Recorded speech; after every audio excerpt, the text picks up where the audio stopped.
दोस्तों आज हम बात करने जा रहे हैं एक ऐसे दिन की जो सिर्फ एक त्योहार नहीं बल्कि पूरी मानवता के लिए एक दिशा एक मार्ग है।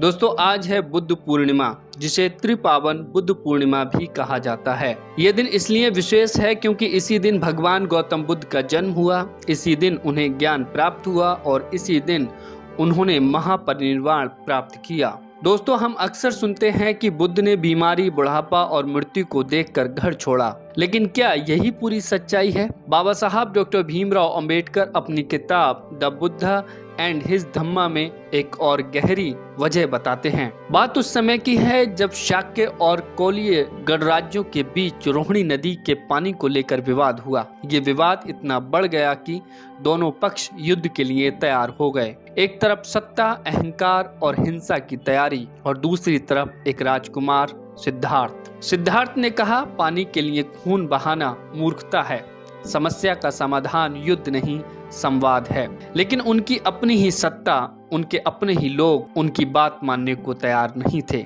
यहीं से शुरू होती है असली क्रांति। सिद्धार्थ के सामने दो रास्ते थे, युद्ध का हिस्सा बनना या सत्य, न्याय और अहिंसा के लिए खड़ा होना, और उन्होंने चुना सत्य, न्याय, अहिंसा। सिद्धार्थ ने सिर्फ महल नहीं छोड़ा बल्कि उन्होंने अन्याय के खिलाफ विद्रोह किया, उन्होंने हिंसा के खिलाफ आवाज उठाई।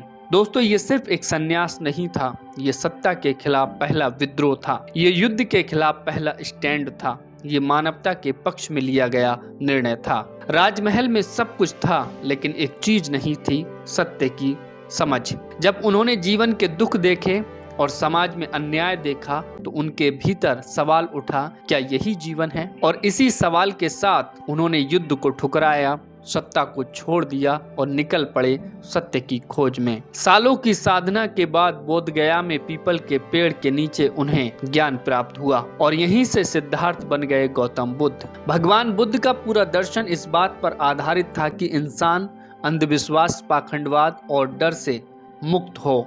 उन्होंने धर्म को कर्मकांड नहीं बल्कि जीवन जीने का वैज्ञानिक और मानवीय तरीका बनाया। उन्होंने कहा, किसी बात को सिर्फ इसलिए मत मानो कि वह परंपरा है, सिर्फ इसलिए मत मानो कि वह शास्त्र में लिखा है, कोई गुरु कह रहा है, लाखों लोग उसे मानते हैं, बल्कि खुद सोचो, अपने तर्क की कसौटी पर परखो, फिर मानो। बुद्ध ने पूरी दुनिया को अहिंसा और करुणा का संदेश दिया। उन्होंने कहा, नफरत से नफरत कभी खत्म नहीं होती, नफरत प्रेम से ही खत्म होती है। उन्होंने ये भी कहा कि कोई भी इंसान जन्म से महान या छोटा नहीं होता। भगवान बुद्ध ने सिखाया, न ज्यादा भोग अच्छा है, न अत्यधिक तप अच्छा है, मध्य मार्ग ही सही रास्ता है। आज के समय में इसका मतलब है कि ओवरवर्क और आलस दोनों से बचना चाहिए, जीवन में संतुलन बनाना चाहिए। और दोस्त, बुद्ध का मार्ग चमत्कारों पर नहीं, अनुभव और तर्क पर आधारित है, इसीलिए कई विद्वान इसे जीवन का विज्ञान कहते हैं। तो आइए दोस्तों, इस बुद्ध पूर्णिमा पर हम सिर्फ पूजा ना करें बल्कि बुद्ध के रास्ते पर चलने का संकल्प लें। जय भीम, नमो बुद्धाय।